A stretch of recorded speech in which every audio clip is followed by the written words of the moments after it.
This time I will welcome to the podium student athlete Lauren Venetestein.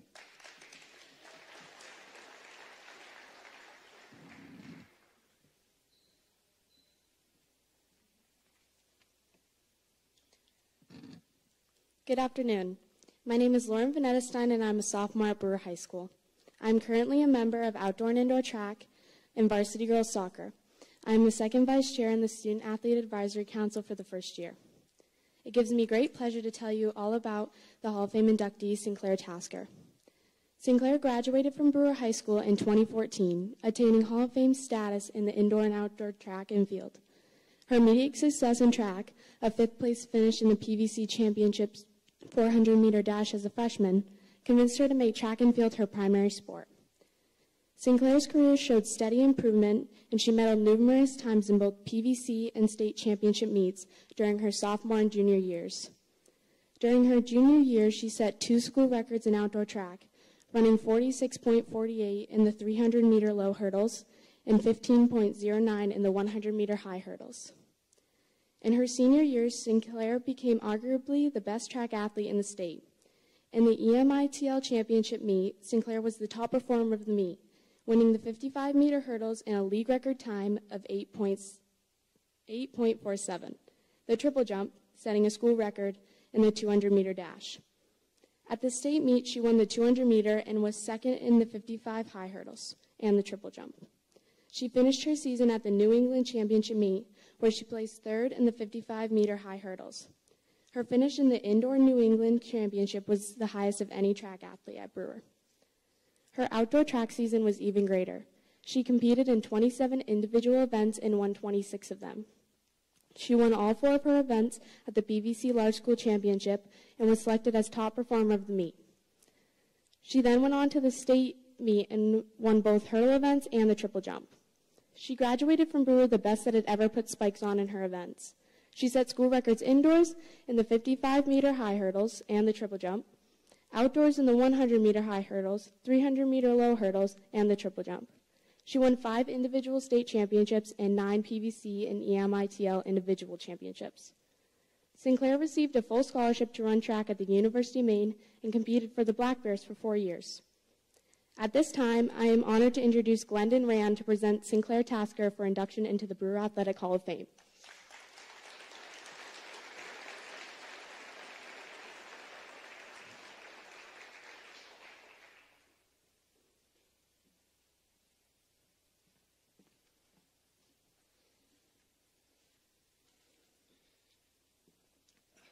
Thank you, Lauren. This is embarrassing to admit, but no one on our coaching staff knew who Synclaire Tasker was at the beginning of the 2011 outdoor track season.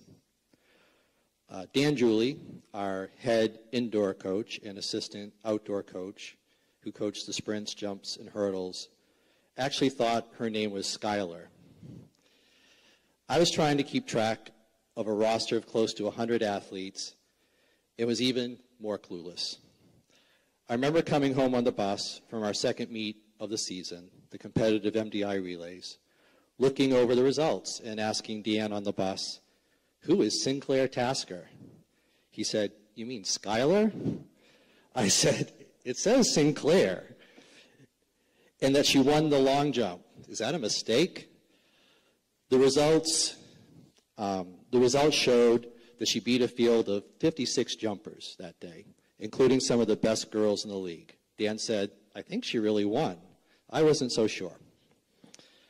The rest of Synclaire's freshman as well as her sophomore seasons were good, but not spectacular.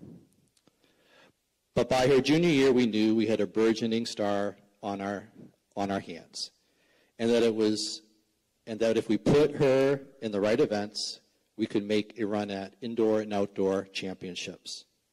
There are 14 events in indoor and 19 events in outdoor track. And we had the sprints and long jump covered with Teal Jackson.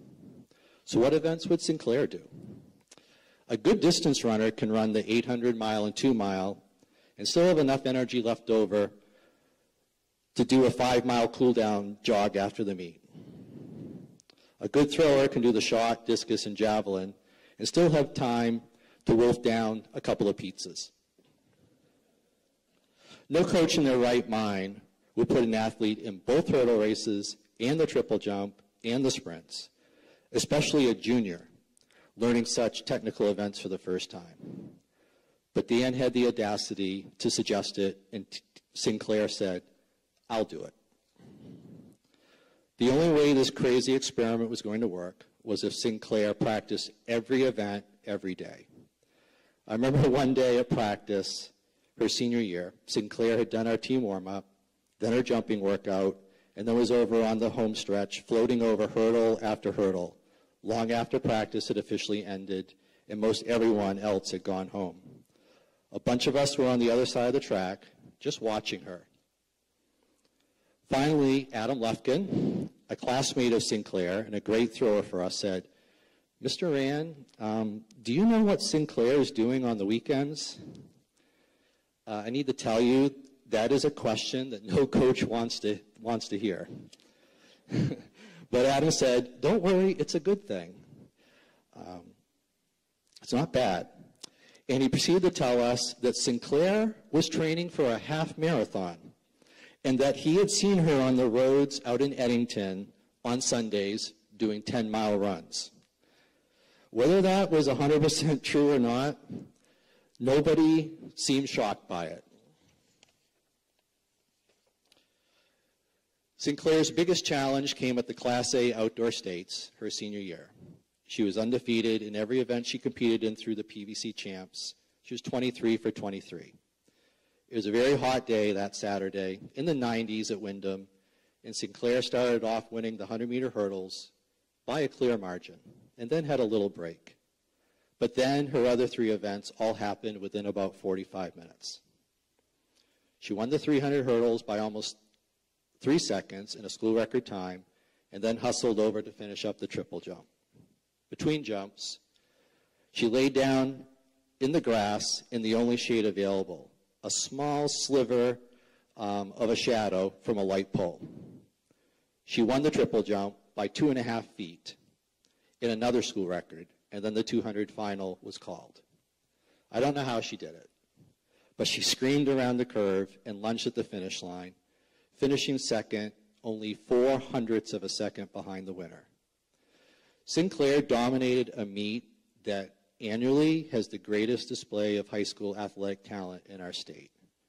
We finished third as a team, but if Synclaire had been our only athlete, we still would have finished 7th.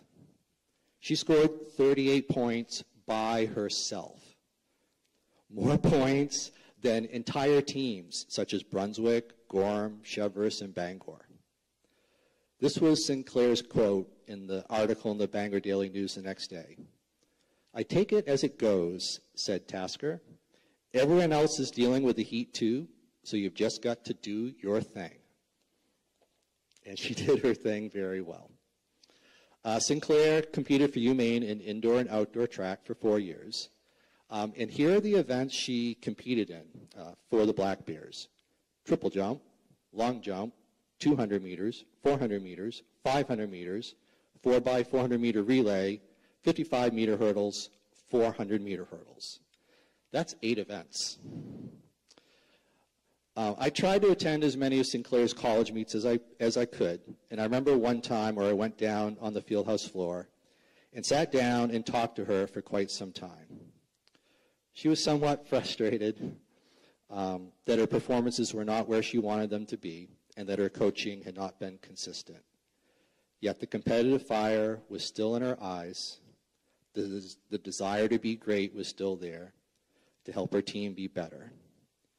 She'd come a long way since she walked onto our team in the spring of her freshman year. She was no longer the anonymous Skylar, but a young woman whose athletic accomplishments were legendary and whose name will likely be on the record books and inspire young girls in Brewer for decades to come. It's my pleasure and honor to introduce the next inductee into the Brewer Athletic Hall of Fame class of 2022, Synclaire Tasker.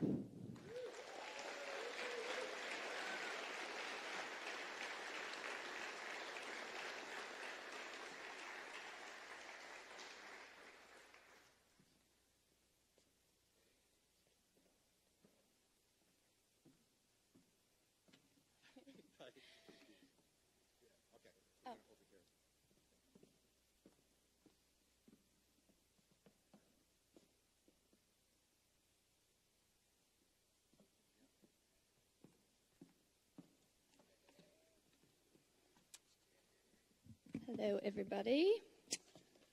Thank you, Lauren. Thank you, Mr. Rand. So you would think countless track meets where I competed in front of an entire audience that watched me physically push my body and my limits and compete with other people would have me somewhat prepared to be giving a brief speech on this stage today without feeling nervous. But I've still been doing my little nervous dance that I've been doing since high school as I would wait on the start line for my races. It's just this little back and forth step that I would do, and somehow that would calm me. But if I'm being honest, there was never a single track meet that I wasn't just as nervous as the one before. I still get butterflies in my stomach when I step onto a track, and I even still do my little nervous dance to this day when I'm feeling anxious about something. With that being said, I want to start by thanking Brewer Athletics and the Hall of Fame Committee for putting together this amazing event and giving Brewer athletes an opportunity to celebrate themselves one last time. To open up my mailbox and find that Brewer Hall of Fame folder brought back a sense of pride and joy I had forgotten about. Being a Brewer witch and a track athlete are two things I will always be. I want to highlight a few pieces of my track career, and then I'll be on my way. So I don't consider myself a quitter, but I will admit that I did quit basketball. And if it wasn't for that decision, I might not be standing here today. I've always been competitive, and I enjoyed athletics and working out and pushing myself, but I wasn't achieving anything in basketball, and that wasn't good enough for me, so I decided it was time to put my efforts elsewhere. So fast forward not too much longer, I fell in love with track and field. And the number one reason I love this sport is because although it is a team sport, it is also an individual sport too. And whatever you put in, you get out. And there's a life lesson in that. If you're willing to put in hard work and dedication and determination, you will get out of it your own personal best and maybe even some wins along the way. I have a few memories out of many that really stick with me. My first one is the Great Fall.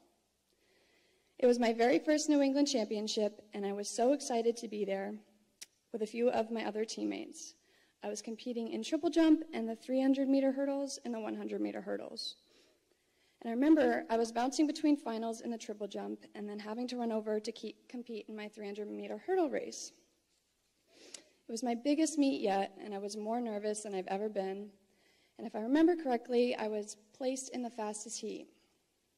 But the race begins, and if you know track, then you know when you come around that corner on the straightaway, then you can really start to see what place you're in.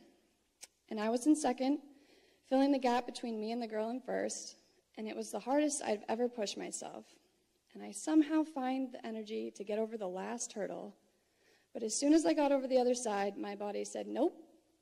My legs gave out, and I fell to the ground, and I kid you not, I fell about 5 feet from the finish line. I couldn't even make it 5 more feet.